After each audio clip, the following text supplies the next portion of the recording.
اخواتي الزملكاويه قدر الله وما شاء فعل، الزمالك بيفقد 2 بونت من ارخم فريق في تاريخ الدوري. وعلى فكره هو ارخم فريق مش عليك انت بس، هو ارخم فريق على اي حد بينافس. يعني انا عايز اقول لك ان مانشستر سيتي في الدوري الانجليزي لو عنده انبي في سكته ممكن يعطله. وهنروح بعيد ليه؟ ما هو اغلى دوري في تاريخ نادي الزمالك احنا واخدينه بفضل انبي لما عطل الاهلي. وبعدين من امتى يعني مشت معانا حلاوه طحينيه في الطوالي؟ بس طبعا اللي حصل معانا النهارده ده له اسباب لازم نقولها عشان ما تتكررش تاني. بس قبل ما اقول الاسباب دي انا عايز اعرف مين صاحب قرار ان ماتش النهارده يتلعب الساعه 5. يعني يديني سبب واحد بس وانا هقتنع. يعني ماتش بين الزمالك وانبي، والماتش بتاع الزمالك وهيتلعب في استاد القاهره، يعني لا بيتلعب في الاقاليم ولا بيتلعب في المحله. ايه السبب المنطقي انك تخلي الماتش ده الساعه 5 ولما الزمالك يطلب حتى يبقى 6 بترفض؟ ايه مثلا بتوفر كهرباء؟ يعني ده جزء مثلا من خطه تخفيف الاحمال؟ طب ما انت عندك ماتش تاني في نفس اليوم هيتلعب الساعه 8 عادي. بس عادي حصل خير، وانا مش جاي النهارده عشان اعلق اللي حصل معايا النهارده على شماعه توقيت الماتش، لان بصراحه عندي سلبيات كتير قوي لازم ابرزها عشان ما تتكررش تاني. وطبعا السلبيات دي كلها بتتمحور حوالين الكابتن معتمد جمال. بص يا كابتن معتمد، قبل ما اتكلم وقبل ما اقول اي حاجه انا ما زلت مبهور باللي انت عملته لغايه دلوقتي، وما زلت هشيد بيه ايا كانت النهايات.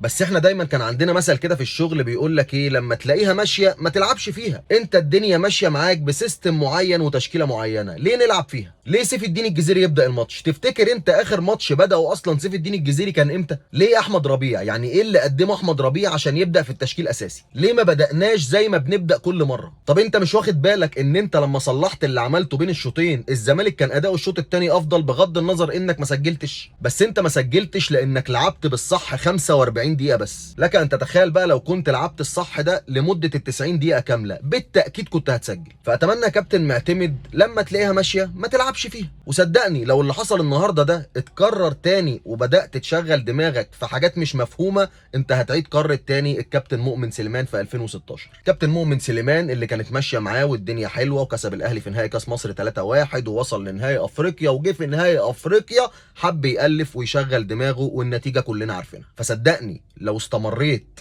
او زودت او قررت اللي حصل النهارده ده تاني هيبقى مصيرك نفس مصير الكابتن مؤمن سليمان. وطبعا بعد اللي حصل ده النهارده مفيش قدامنا سبيل ولا بد غير ان الحظ يخدمنا والفرقتين اللي هيلعبوا النهارده الساعه 8 يتعادلوا. مفيش حاجه اسمها الاهلي يخسر بيراميدز يكسب، هي مش عنده خلاص، انت بتنافس الاتنين. انا عارف ان خساره الاهلي هتبقى افيد لك لان بيراميدز انت خلصت من المواجهه المباشره بتاعته، بس انا زي ما بقول لك الموضوع مش عند، دي منافسه وانت بتنافس الفرقتين، فالمصلحه الوحيده ان الحظ يخدمك والفرقتين يتعادلوا. وانت بقى كراجل زملكاوي عايزك تفتكر كده اخر مره الحظ خدمنا فيها كانت امتى.